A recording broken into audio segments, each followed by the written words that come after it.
လာပါရှင်ဒီနေ့တင်ဆက်ပေးတော့မယ့်ပုံမြင်လေးကတော့စင်းရဲတော့လူငယ်ကလေးလို့အမည်ရပါတယ်ဟုတ်ကဲ့ပါဒါဆိုရင်ဇာတ်လမ်းလေးကိုစားလိုက်ကြရအောင်ရှင်တခါတုန်းကစင်းရဲရှိုးတဲ့လွန်းတဲ့လူငယ်တူရှိတယ်အဲ့ဒီလူငယ်ဟာသူ့ရဲ့မျက်မမြင်မိခင်ကိုချစ်ခင်လေးစားစွာနဲ့ပဲရှာဖွေကျွေးမွေးစောင့်ရှောက်နေတဲ့သူဟာ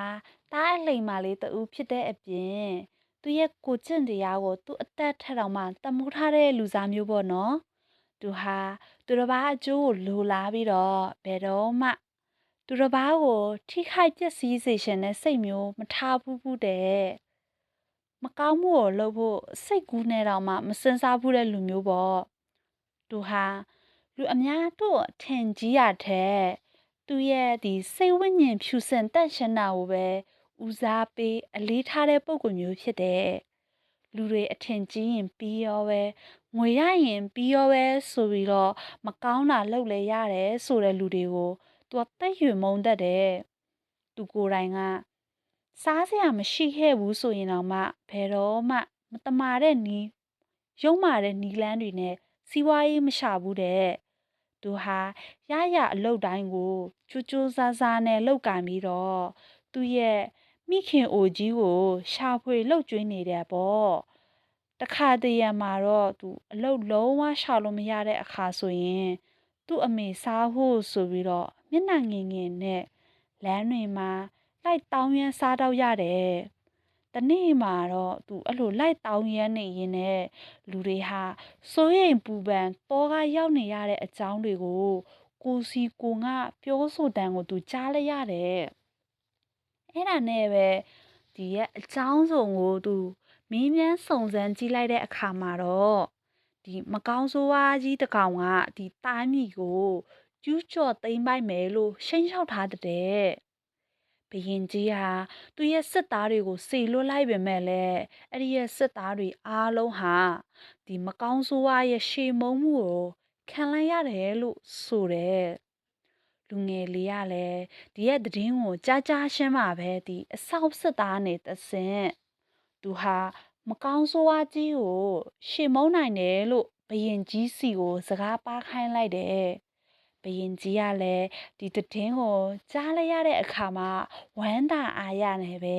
အဲ့ဒီရဲ့လူငယ်ကိုအခစားဝင်ခိုင်းလိုက်တာပေါ့လူငယ်ဟာဘရင်ကြီးရှိမကိုရောက်တဲ့အခါမှာအရှင်မင်းကြီးအကျွန်ုပ်ဒီဤမကောင်းဆိုးဝါးကိုရှေမုံနိုင်ပါသည်အရှင်မင်းကြီးစိတ်မပူပါနဲ့စိတ်အေးလက်အေးတာနေပါတော့အကျွန်ုပ်ကိုဓာတလက်တာပေးတော်မူပါဖေဟာအဲ့လိုမျိုးရှောက်တင်လိုက်တယ်အဲ့ဒီအခါမှာဘရင်ကြီးကလည်းလူငယ်လူရှင်နေတဲ့ဒီဓာတလက်ကိုပေးလိုက်တဲ့လူငယ်လေးကလည်းဒီမကောင်းဆိုးဝါးကောင်နဲ့တိုက်ခိုက်ဖို့ဆိုပြီးတော့မြို့ပြင်ကိုထွက်လာခဲ့တယ်မြို့ပြင်ကိုရောက်တဲ့အခါမှာမကောင်းဆိုးဝါးဟာမင်းလိုလူကောင်သေးသေးလေးကငါ့ကိုရှေမုန်းနိုင်မယ်လို့ထင်လားနေငါတက်ပြီးတော့စားပြစ်လိုက်မယ်အဲ့လိုမျိုးသူ့ကိုရှိန်လျှောက်လိုက်တဲ့လူငယ်လေးကလည်းဒီဘလူးရဲ့ရှိန်လျှောက်တန်ကိုကြားလိုက်ရပေမဲ့လည်းလုံးဝမကြောက်မရွံ့မတုံမလှုပ်ပဲနဲ့ဓာတ်ကိုကင်ပြီးတော့မကောင်းဆိုးဝါးရှိတဲ့နေရာကိုတက်တက်ပြေးသွားတဲ့ဒါပေမဲ့ဒီလူငယ်ဟာတီလာစင်ကြယ်ပြီးတော့ဘုံတကိုးကြီးတာကြောင့်မလို့ဒီမကောင်းဆိုးဝါးဟာသူ့ကိုလုံးဝမထိနိုင်မတို့နိုင်ဘူးပေါ့နောက်ဆုံးမှာတော့ဒီရဲ့လူငယ်ဟာမကောင်းဆိုးဝါးရဲ့ဒီနှလုံးသားတက်တက်ကိုဓာတ်နဲ့ထိုးဆိုင်လိုက်တဲ့မကောင်းဆိုးဝါးကြီးကလည်းအလွန်နှာကျင်တာကြောင့်အော်ဟစ်ပြီးတော့တေဆုံးသွားတဲ့မကောင်းဆိုးဝါးကောင်ကြီးသေဆုံးပြီးတဲ့နောက်ပိုင်းမှာတော့တိုင်းသူပြည်သားတွေဟာဝမ်းမြောက်ဝမ်းသာဖြစ်ကြတယ်။တိုင်းပြည်ဟာလည်းစိုးရိမ်ပူပန်စရာတွေတိတ်မရှိတော့ဘဲနဲ့အရင်အထက်တာယာအေးချမ်းတိုးတက်လာတာပေါ့။အဲ့ဒါအကြောင်းလို့ပဲဒီရဲ့ဘရင်ကြီးဟာ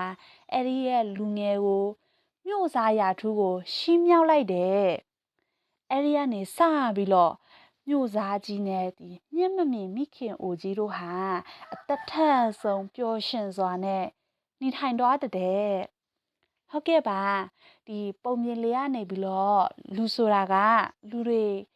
အထင်ကြီးဖို့အတွက်ပဲအဓိကမကြိုးစားပဲနဲ့မိမိရဲ့စိတ်နှလုံးသုံးပါးကို